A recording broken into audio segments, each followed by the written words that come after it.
उत्तर प्रदेश के राज्यपाल श्रीमान राम नाईक जी, केंद्र में मंत्रिपरिषद के मेरे साथी जिन्होंने इस बार देश के गांव, गरीब और किसानों के लिए एक यादगार बजट दिया, ऐसे श्रीमान अरुण जेटली जी, मंत्रिपरिषद के मेरे साथी और आप ही के प्रतिनिधि डॉक्टर महेश शर्मा जी, मंत्रिपरिषद के मेरे साथी उत्तर प्रदेश के ही संतान डॉक्टर रामशंकर कठेरिया जी, केंद्र में मंत्रिपरिषद के मेरे साथी श्रीमान जयंत सिन्हा जी, उत्तर प्रदेश सरकार के मंत्री श्रीमान कमाल अख्तर जी, डिक्की के चेयरमैन श्रीमान मिलिंद कामले जी। बहुत कम लोगों को मालूम होगा डिक्की के विषय में। दलित परिवार में पैदा हुए मिलिंद जी ने इस देश में दलितों को उद्यमी बनाने के लिए, एंटरप्रेन्योर बनाने के लिए एक बीड़ा उठाया है और उन्होंने दलित चैम्बर ऑफ कॉमर्स अलग बनाया है। और पिछले दिनों में उनके कार्यक्रम में गया था और मैं एक नई आशा लेकर के वहां से आया। तो आज वे भी हमारे साथ हैं, डिक्की के चेयरमैन श्रीमान मिलिंद कामले जी, सांसद श्रीमती कृष्णा राज, सांसद श्रीमती नीलम सोनकर, सांसद श्रीमान कौशल किशोर, सांसद श्रीमती प्रियंका सिंह रावत, सांसद श्रीमान कमलेश पासवान, सांसद श्रीमान राजेश कुमार दिवाकर, सांसद श्रीमान छोटेलाल, सांसद श्रीमान रामचरित निषाद, सांसद श्रीमान भोला सिंह, सांसद साध्वी सावित्रीबाई जी, सांसद श्रीमान भानु प्रताप सिंह वर्मा, सांसद श्रीमान विनोद कुमार सोनकर, सांसद श्रीमान अशोक कुमार दोहरे, सांसद डॉक्टर यशवंत सिंह, सांसद श्रीमान अंशुल वर्मा जी, सांसद श्रीमती अंजू बाला जी, विधायक श्रीमती बिमला बाथम जी, सिडबी के सीएमडी डॉक्टर शिवाजी, वित्तीय सेवा विभाग की सचिव सुश्री अंजुली जी, बीएमसी के एमडी श्री विजय पांडे जी और विशाल संख्या में पधारे हुए मेरे प्यारे भाइयों और बहनों, आज बाबू जगजीवन राम जी की जन्म जयंती है।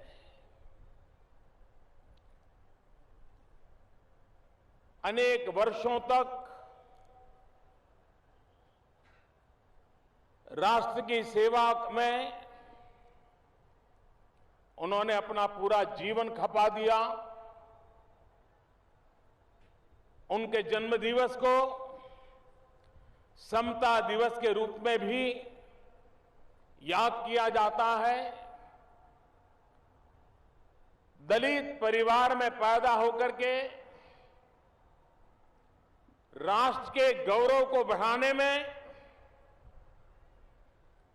उन्होंने जो अथाक पुरुषार्थ किया, परिश्रम किया, उन्होंने सामाजिक स्थितियों को कभी अपने आड़े नहीं आने दिया। ऐसे बाबू जगजीवन राम जी की जन्म जयंती पर आज भारत सरकार स्टैंड अप इंडिया कार्यक्रम को लॉन्च कर रही है। बाबू जगजीवन राम जी की एक विशेषता रही, वे हमेशा मेरिट के आग्रही रहे। स्कॉलरशिप भी वो मेरिट पर लेने के आग्रही रहते थे। अगर मेरिट पर जो न मिले उसको लेने से इनकार करते थे। और बहुत कम लोगों को याद होगा, भारत ने जो प्रथम कृषि क्रांति की, एग्रीकल्चर रिवॉल्यूशन किया, तब हमारे देश के कृषि मंत्री बाबू जगजीवन राम थे। बहुत कम लोगों को मालूम होगा कि 1971 की लड़ाई में भारत ने जो विजय प्राप्त की, उस समय भारत के रक्षा मंत्री बाबू जगजीवन राम थे। लेकिन ऐसे कारण रहे देश में कि इस प्रकार की सेवाओं को, ऐसे महापुरुषों के योगदान को करीब करीब इतिहास में भुला दिया गया। हम इस मत के हैं कि राजनीतिक विचारधाराएं कुछ भी हो, दल कोई भी हो, लेकिन देश के लिए जीने मरने वाले हम सबके लिए आदरणीय होते हैं, हम सबके लिए प्रेरक होते हैं। शायद बाबू जगजीवन राम जी के जन्म जयंती पर पहले कभी भारत सरकार ने कोई कार्यक्रम लॉन्च किया हो, कम से कम मेरी स्मृति में नहीं है। लेकिन मुझे आज गर्व हो रहा है और इसका बहुत बड़ा ताल्लुक भी है, क्योंकि हमने एक योजना बनाई और योजना ये बनाई कि हमारे जो आदिवासी भाई बहन हैं, हमारे जो दलित भाई बहन हैं, वे कब तक नौकरी का इंतजार करते रहेंगे और सरकार भी कितनों को नौकरी दे पाएगी। और अगर यही स्थिति रही तो समाज के दलित, पीड़ित, शोषित, वंचित इन मेरे भाइयों का क्या होगा, उन नौजवानों का क्या होगा। और मेरा ये विश्वास है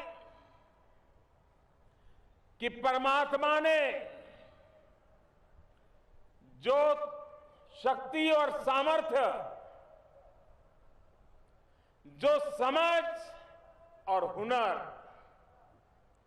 ईश्वर ने हमें दिया है, वैसा ही मेरे इन दलित परिवारों को भी दिया है और मेरे आदिवासी परिवारों को भी दिया है। लेकिन हम लोग वो हैं जिन्हें अवसर मिला, वो लोग हैं जिन्हें अवसर नहीं मिला। अगर अवसर मिलने पर हम कुछ कर सकते हैं, तो अवसर मिलने पर मेरे दलित और आदिवासी भाई बहन भी उतना ही उत्तम काम कर सकते हैं और देश को बहुत योगदान दे सकते हैं। और इसलिए जीवन के हर क्षेत्र में समाज का जो आखिरी छोर पर बैठा हुआ व्यक्ति है, उसको आगे आने का अवसर मिलना चाहिए। उसको किसी की कृपा पर जीने के लिए मजबूर नहीं होना चाहिए। अगर वो अपने पुरुषार्थ से, अपने परिश्रम से साहस करने को तैयार है, बुद्धि है, क्षमता है, अगर थोड़ी सी भी सुविधा हो जाए तो वो एक नई भव्य स्वप्नों को साकार करने वाली अपनी जिंदगी को आगे बढ़ा सकता है। और उसी एक विचारने से ये स्टैंड अप इंडिया की कल्पना आई। 15 अगस्त को लाल किले पर से मैंने घोषणा की थी, startup India, stand up India. और स्टैंड अप इंडिया योजना के तहत 15 अगस्त को लाल किले से घोषणा की थी कि भारत की हर बैंक की ब्रांच अपने क्षेत्र में एक दलित को, और अगर वहां दलित बस्ती नहीं है तो आदिवासी को, और एक महिला को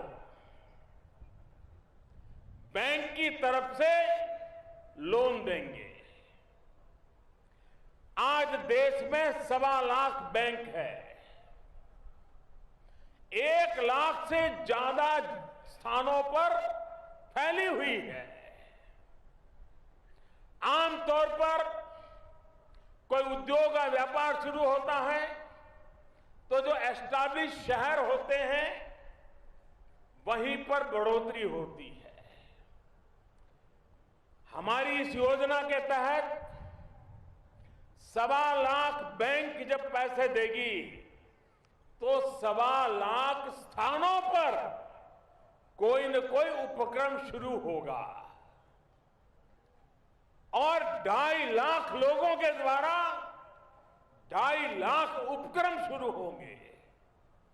एक जिले में, एक जगह पर, एक जहां प्रगति हो रही वहीं नहीं, एक फैला हुआ काम।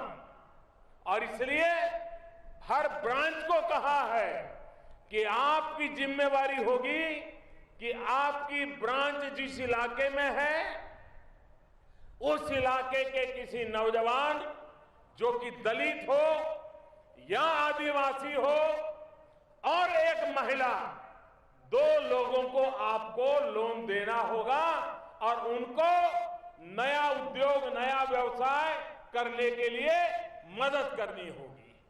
आप कल्पना कर सकते हैं, आज जो जॉब सीकर है वो जॉब क्रिएटर बन जाएगा। जो आज नौकरी तलाशता है वो नौकरी देने वाला बन जाएगा। अगर ऐसे 2.5 लाख यूनिट शुरू होते हैं, कोई 1 को रोजगार दे, कोई 2 को दे, कोई 5 को दे, हमारे देश के नौजवानों के लिए एक रोजगार का नया अवसर प्राप्त होगा। और इसलिए ये जो स्टैंड अप योजना है, मुद्रा योजना और स्टैंड अप योजना में बहुत बड़ा एक फर्क है। मुद्रा योजना में भी गारंटी के बिना उद्योगकार बैंक से कुछ आगे बढ़ना है तो पैसे ले सकता है, अखबार बेचने वाला कमाना है तो ले सकता है पैसे, चाय बेचने वाला हो, चवेना बेचने वाला हुआ, धोबी हो, नाई हो, छोटे छोटे लोग जिनको बेचारों को पैसे बड़ी ब्याज से लेने पड़ते हैं, साहूकार लोग उनको लूट लेते हैं, वो एक बार पैसे लेता है तो ब्याज देने के चक्कर से बाहर ही नहीं आता है, जीवन भर वो कर्जदार रहता है। और देश में 6 करोड़ से ज्यादा लोग ऐसे कुछ न कुछ काम करते हैं जो देश की आर्थिक गतिविधि को चलाते हैं। छोटे छोटे लोग हैं, छोटे दुकानदार हैं, किसी को 5,000 चाहिए, किसी को 10,000 चाहिए, किसी को 50,000 चाहिए। बैंक के दरवाजे उनके लिए बंद थे और ये इतने गरीब थे कि कोई उनके लिए गारंटी नहीं देता था। हमने मुद्रा योजना के तहत बिना कोई गारंटी ऐसे लोगों को लोन मुहैया कराया। और अभी अरुण जी बता रहे थे कि हमारा लक्ष्य तो 1.25 लाख करोड़ से भी कम था, लेकिन हमने उससे भी आगे निकल गए और करीब करीब 3.25 करोड़ से ज्यादा लोगों को ये पैसे दिए। आज वो अपना कारोबार चला रहे हैं, अपने व्यवसाय का विकास कर रहे हैं और ब्याज के चुंगाल से बच गए हैं। लेकिन मुद्रा में 10 लाख रुपए तक रकम मिलती है। ये जो दलित परिवारों के लिए योजना बनाई है, आदिवासी परिवारों के लिए योजना बनाई है, महिलाओं को उद्यमी बनाने के लिए जो योजना बनाई है, उसके तहत 10 लाख से लेकर के 1 करोड़ रुपया तक की राशि बैंक उनको देगी और उस ब्रांच के इलाके में होगा, ताकि हिंदुस्तान में 1 लाख से अधिक जगह पर कोई न कोई नया काम शुरू होगा। अकेला उत्तर प्रदेश में हो, अकेला दिल्ली में हो, अकेला जयपुर, मुंबई, अहमदाबाद में हो, नहीं, छोटे छोटे स्थान पर काम शुरू होना चाहिए। ये देश को आगे बढ़ाना है और इसलिए बैंक की ब्रांच को, कोई एक बैंक उसकी 100 ब्रांच है और बैंक 200 लोगों को एक जगह पे दे दे, वो हमें मंजूर नहीं है। अगर 100 ब्रांच है तो जहां ब्रांच होगी वहीं पर उनको देना होगा, ताकि उस पिछड़े इलाके का भी विकास हो। इस योजना के तहत ये किया गया है। और आज आपने देखा होगा, सामान्य परिवार के लोग, उनको ये योजना के तहत सहभागी बनाया है और मैं भाई मिलिंद को अभिनंदन देता हूं कि उन्होंने दलित युवकों में एक नई चेतना जगा की है। स्वयं तो उद्योगकार है, लेकिन उन्होंने तय किया कि वे दलित युवकों को आत्मसम्मान के साथ जीने वाले, अपने पैरों पर खड़े रह करके काम करने वाले और देश के विकास में योगदान देने वाले नौजवान बनाना चाहते हैं। मैं तो हैरान था, दलित महिलाओं का भी उन्होंने एक संगठन खड़ा किया और मैं उस दिन जब गया था, 300 महिला उद्यमी दलित, वो सैकड़ों करोड़ों का कारोबार कर रही है। अगर ये ताकत है, अगर उस ताकत को ध्यान में लेकर के योजना बनाई जाए तो देश को विकास की ऊंचाइयों पर कैसे ले जा सकते हैं, इसका हम उत्तम उदाहरण देख सकते हैं। और इसलिए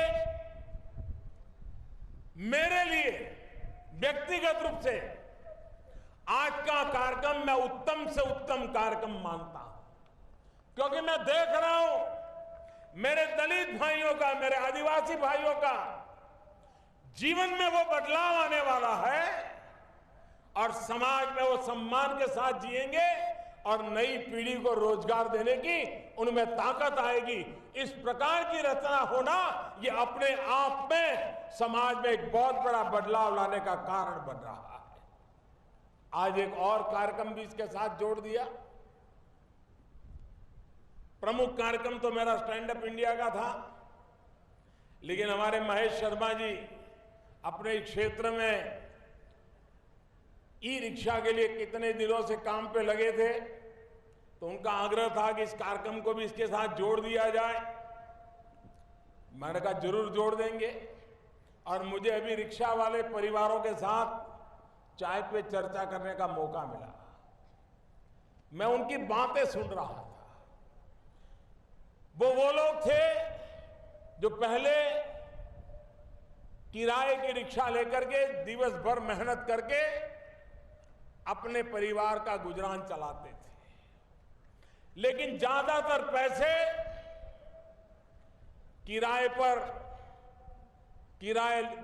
जिससे किराए पर लिया है रिक्शा, उसी पे चला जाता था।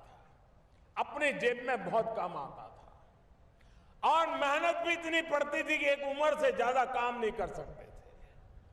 मेहनत भी इतनी पड़ती थी कि ग्राहक खड़ा हो तो भी थक जाते थे, खींचने की ताकत नहीं रहती थी। ये जो अवस्था उन्होंने अपनी जिंदगी में जी है। भारत सरकार ने एक योजना बनाई है। इस योजना के तहत मेरे मित्र भाई विजय इसके काम को बखूबी निभाते रहते हैं और 5000 से ज्यादा 5100 5100 ई रिक्शा आज देने का कार्यक्रम हो रहा है। अब ये अपनी ई रिक्शा के मालिक बन जाएंगे जो कल तक किराए की रिक्शा पर गुजारा करते थे। और योजना ऐसे बनी है कि दिन भर की कमाई में से थोड़े पैसे डाल करके वो उसके मालिक बन जाएंगे। दूसरा, ई रिक्शा होने के कारण शरीर को जो मजदूरी करनी पड़ती थी वो कम हो जाएगी। दिन में ज्यादा सफर कर पाएंगे, ज्यादा काम कर पाएंगे। और आज एक मोबाइल एप्लीकेशन को भी लॉन्च किया, ओला। मोबाइल फोन पर जो ओला के एप्लीकेशन को डाउनलोड करेगा, वो उस पर एक क्लिक करेगा सिर्फ, तो नजदीक में जो ओला ये ई रिक्शा वाला खड़ा होगा उसके मोबाइल फोन पर सूचना जाएगी कि फलानी जगह पे कोई रिक्शा के लिए खड़ा है। 2, 3, 4 मिनट में रिक्शा आके खड़ी हो जाएगी। अभी मैंने रिक्शा में मैं बैठ करके आया, उसी टेक्नोलॉजी से रिक्शा को बुलाया और उसी रिक्शा में बैठ करके आया। फिर जेब में पैसों की भी जरूरत नहीं। आपका अगर जनधन अकाउंट है, रुपए कार्ड है, तो आप मोबाइल फोन से ही अपना 5 रुपया, 7 रुपया, 10 रुपया जो भी किराया होगा वो आपको मोबाइल से उसको दे सकते हैं। आप आराम से, पहले तो 4 लोग हाथ ऊपर करे, कोई ऑटो रिक्शा वाला देखे ना दिखे, आज आप मोबाइल फोन से ऑटो रिक्शा को बुला सकते हैं और ऑटो रिक्शा में, ई रिक्शा में बैठ करके आप आगे जा सकते हैं। ये व्यवस्था के कारण उनको ग्राहक ढूंढने के लिए घूमना नहीं पड़ेगा, वरना वो इधर उधर देखते रहते हैं, कोई मिल जाता है, कोई मिल जाता है। जरूरत नहीं है, वो एक जगह पे खड़े हैं, जैसा ही अपने मोबाइल फोन पर सूचना आई वो दौड़ेगा और लेकर के आया जाएगा। और उसके कारण जो फ्यूल का खर्चा होता है वो भी नहीं होता। और इसमें फ्यूल बैटरी है, इसकी भी व्यवस्था है कि जिस प्रकार से 5000 ई रिक्शाएं मिली हैं, उसी प्रकार से इन रिक्शाओं को चार्जिंग करने के लिए एनर्जी बैंक भी बनाई गई है, जहां पर सोलर एनर्जी से बैटरी चार्ज होगी। आपकी ई रिक्शा की बैटरी डाउन हो गई है, आप वहां जाएंगे, आपकी बैटरी वहां छोड़ दीजिए, दूसरी बैटरी ले लीजिए, चार्जिंग का पैसा दे दीजिए, आप गाड़ी दिन भर चलाते रहिए। और इसके कारण सैकड़ों लोगों को ये सोलर एनर्जी से बैटरी चार्जिंग की दुकानें भी चलाने का मौका मिलेगा। और आग्रह ये रखा है कि ये ई रिक्शा उनको मिलेगी जो रिक्शा के मालिक नहीं है, जो सिर्फ ड्राइवर है और किराए की रिक्शा चलाते थे, यानी कि गरीब को मिलेगा। और गरीब, पीड़ित, शोषित, इनको अपने पैरों पर खड़े रखने की ताकत कैसे मिले, उस दिशा में हमारी सारी योजनाएं आज काम कर रही है। और उसका नतीजा है कि आज यहां 5100 ई रिक्शाएं गरीब परिवार के हाथ में जा रही हैं। और मैं उनके चेहरे को देख रहा था और उनको सब मालूम था, बोले हमारी ट्रेनिंग हो गई है, कुछ काम रिपेयर करना हो तो रिपेयरिंग करना हमको सिखा दिया गया है, हमको ई रिक्शा कैसे चलानी उसका ड्राइविंग सिखा दिया गया है, बैंक के साथ कैसे कारोबार करना वो सिखा दिया गया है, हमें ऐप के द्वारा कोई सूचना है तो कैसे जाना वो सिखा दिया गया है। यानी एक प्रकार से स्किल डेवलपमेंट का पूरा काम इन परिवारों का हो चुका है। आज ये दोनों चीजें, ई रिक्शा के द्वारा एनवायरमेंट को भी फायदा है। आज पूरी दुनिया ग्लोबल वार्मिंग से परेशान है, हम लोगों को विदेशों से तेल लाना पड़ता है, अरबों खरबों रुपया जाता है। अब वो तेल में भी बचत होगी, क्योंकि सूरज की गर्मी से तैयार होने वाली बैटरी से ये ई रिक्शाएं चलने वाली हैं। धुआं भी नहीं होने वाला है, एनवायरमेंट का प्रॉब्लम नहीं होने वाला है और इसके कारण सामान्य मानवी के आरोग्य को भी इसके कारण फायदा तो होगा ही होगा, लेकिन दुनिया में भी जो ग्लोबल वार्मिंग की चिंता है उसका उपाय भी इसी से प्रस्तुत होगा और ये काम भी आज आपके इस नगरी में प्रारंभ हो रहा है।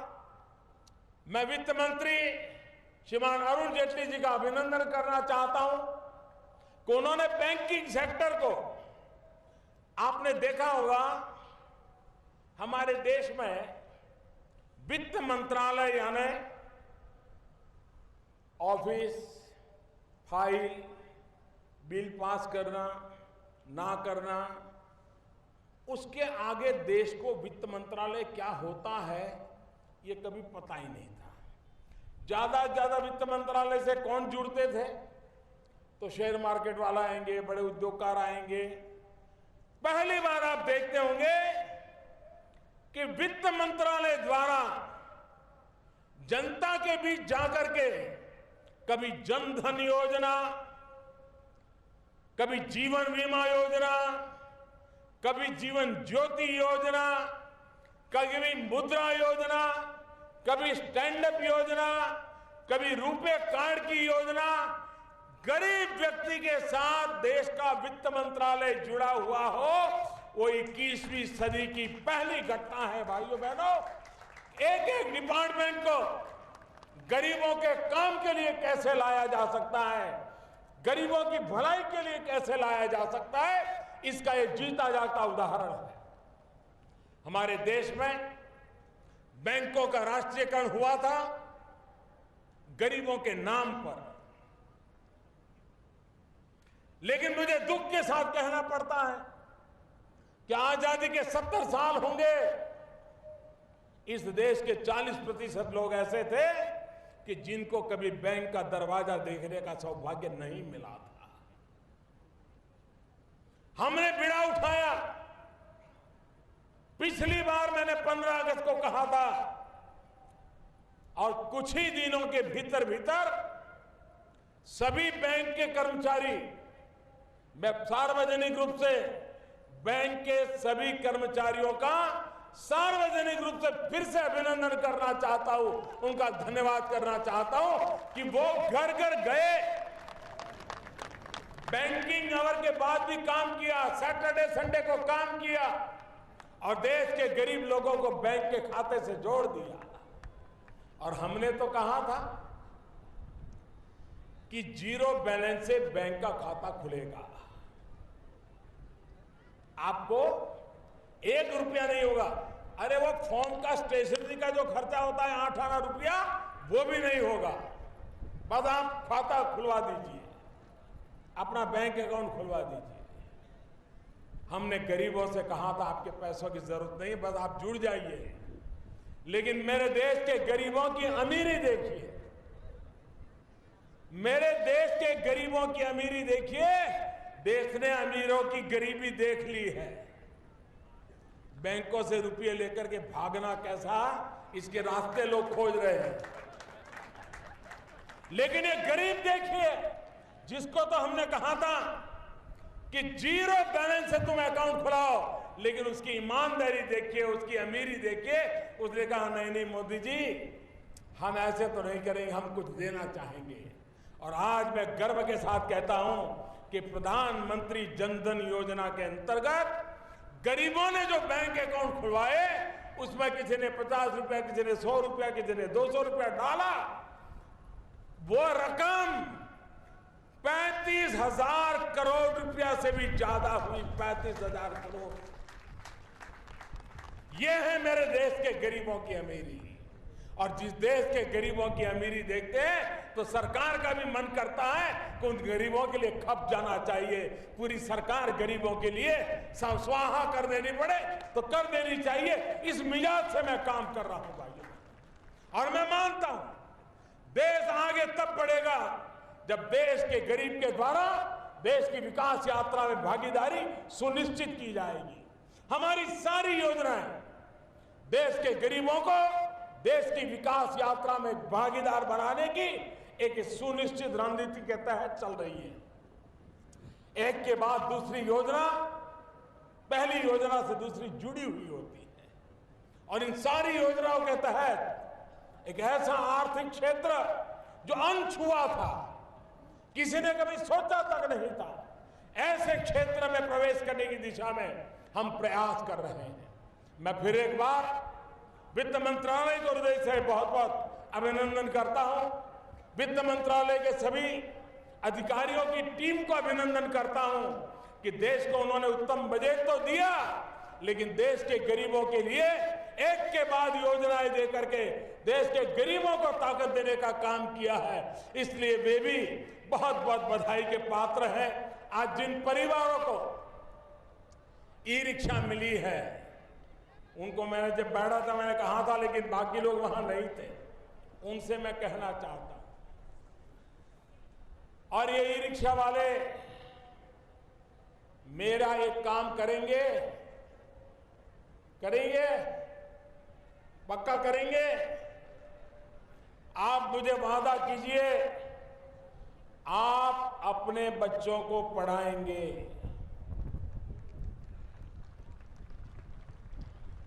और राजनेता आपसे वोट मांगने आते होंगे, मैं आपसे आपके बच्चों की शिक्षा की भीख मांगने आया हूं।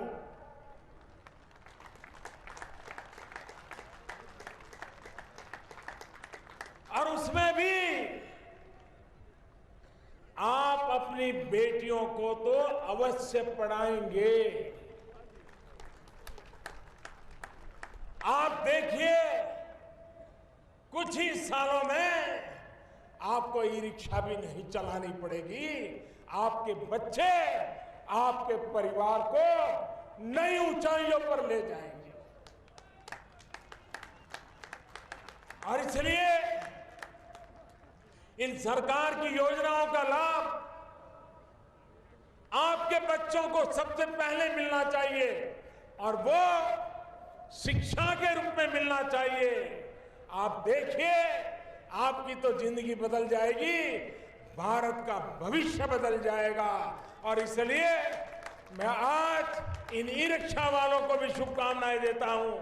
मेरे दलित परिवारों को आज से जो स्टैंड अप इंडिया से लोन मिलना शुरू हो रहा है, 1.25 लाख ब्रांचेज आगे आए, वहां के नौजवान इस अपॉर्चुनिटी का फायदा उठाए और वे भी समाज में एक अग्रिम कक्षा के उद्योगकार, व्यापारी, साहसिक बनकर के आए और देश को नए सिरे से आपको मदद करे। इसी एक अपेक्षा के साथ आप सबको बहुत बहुत धन्यवाद।